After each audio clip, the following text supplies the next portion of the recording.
പരസ്യപ്രചാരണത്തിന്റെ അവസാന മണിക്കൂറുകളിൽ LDFനെയും UDFനെയും കടന്നാക്രമിച്ച് NDA camp. പ്രധാനമന്ത്രി നരേന്ദ്രമോദി ഉൾപ്പെടെയുള്ളവർ കേരളത്തിലെത്തി നടത്തിയ പ്രചാരണം വോട്ടെടുപ്പിൽ പ്രതിഫലിക്കും എന്നാണ് BJPയുടെ പ്രതീക്ഷ. ഇത്തവണ പലയിടത്തും അക്കൗണ്ടുകൾ തുറക്കുമെന്ന ഉറച്ച വിശ്വാസത്തിലാണ് നേതാക്കൾ. ശബരിമല സ്വർണ്ണക്കൊള്ള ഡീൽ തുടങ്ങി വിവിധ വിഷയങ്ങൾ ചർച്ചയായ പ്രചാരണ കാലയളവിൽ BJPയെ പൊള്ളിച്ചത് FCRA ബിൽ.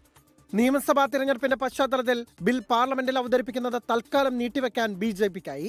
ക്രൈസ്തവ പിന്തുണ നേടാൻ പദ്ധതികൾ ആവിഷ്കരിച്ച സംസ്ഥാന BJPക്ക് FCRA ബിൽ തിരിച്ചടിയാകുമെന്ന് കണ്ടുള്ള നിർണായക നീക്കം. എന്നാൽ LDF UDF ക്യാമ്പുകൾ NDAക്കെതിരെയുള്ള പ്രധാന പ്രചാരണ വിഷയമായി FCRA ബില്ലിനെ ഉപയോഗിക്കുന്നു. പ്രതിരോധിക്കാൻ BJP നേതാക്കൾ അരയും തലയും മുറുക്കി കളത്തിൽ. എങ്ങനെ ക്രിസ്ത്യാനികൾക്കെതിരാണ് ഇതെങ്ങനെയാ? അത് രജിസ്റ്റർ ചെയ്തിട്ടുള്ള ടൊട്ടം കണക്കെടുത്താൽ 12% ഉള്ളൂ രജിസ്റ്റേർഡ് ക്രിസ്ത്യൻസ് എന്ന് പറയുന്ന സംഘടനകൾ. അപ്പോൾ ഇത് ഇന്ദിരാഗാന്ധിയുടെ കാലത്ത് കൊണ്ടുവന്ന നിയമമാണ്. എന്തിനു വേണ്ടിയാണ് നിയമം ഉണ്ടാക്കിയത്? രാജ്യത്തിനെ തകർക്കാൻ ആഗ്രഹിക്കുന്ന ശക്തികളുടെ പണം അത് വരാൻ വേണ്ടി ഇത് ദുരുപയോഗം ചെയ്യുന്നു. ക്രിസ്ത്യാനികളല്ല, ദുരുപയോഗം ചെയ്യുന്നത് കണ്ടിട്ടാണ് ഇത് വന്നത്. 36ഓളം മണ്ഡലങ്ങളിൽ കടുത്ത മത്സരമെന്നും 12 സീറ്റുകളെങ്കിലും കേരളത്തിൽ നേടാനാവുമെന്നാണ് സംസ്ഥാന നേതൃത്വം ദേശീയ നേതൃത്വത്തിന് നൽകിയിരിക്കുന്ന റിപ്പോർട്ട്. നേമം, മഞ്ചേശ്വരം, കഴക്കൂട്ടം, പാലക്കാട്, വട്ടിയൂർക്കാവ്, കാട്ടാക്കട, ചാത്തന്നൂർ, തൃശൂർ, നാട്ടിക, മലമ്പുഴ തുടങ്ങിയ മണ്ഡലങ്ങളിൽ വിജയിച്ചു കയറാനാകുമെന്നാണ് സംസ്ഥാന നേതൃത്വത്തിന്റെ വിലയിരുത്തൽ. നല്ല ആത്മവിശ്വാസം ഞങ്ങൾക്കുണ്ട്.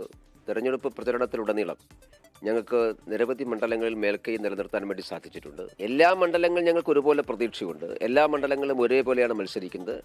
പക്ഷേ ഞങ്ങളുടെ സ്വാധീന ശക്തിക്ക് അനുസരിച്ച് ഏറ്റക്കുറച്ചിലുണ്ടാകാം. പക്ഷേ മുഴുവൻ കേരളത്തിലും ഒരു ട്രെൻഡ് സൃഷ്ടിക്കാൻ ഞങ്ങൾക്ക് സാധിച്ചിട്ടുണ്ട്.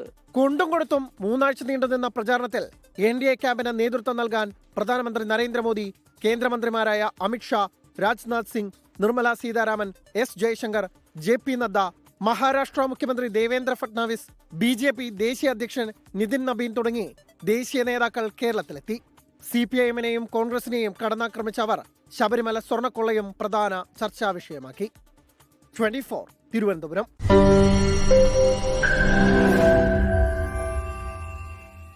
ലോകത്തെവിടെയായാലും ഏത് സമയത്തും 24 വാർത്തകളും ഓഗ്മെന്റഡ് റിയാലിറ്റി പാക്കേജുകളും എക്സ്പ്ലെയിനറുകളും വിശദമായി കാണാൻ ഞങ്ങളുടെ YouTube ചാനൽ നിങ്ങൾക്ക് സബ്സ്ക്രൈബ് ചെയ്യാം.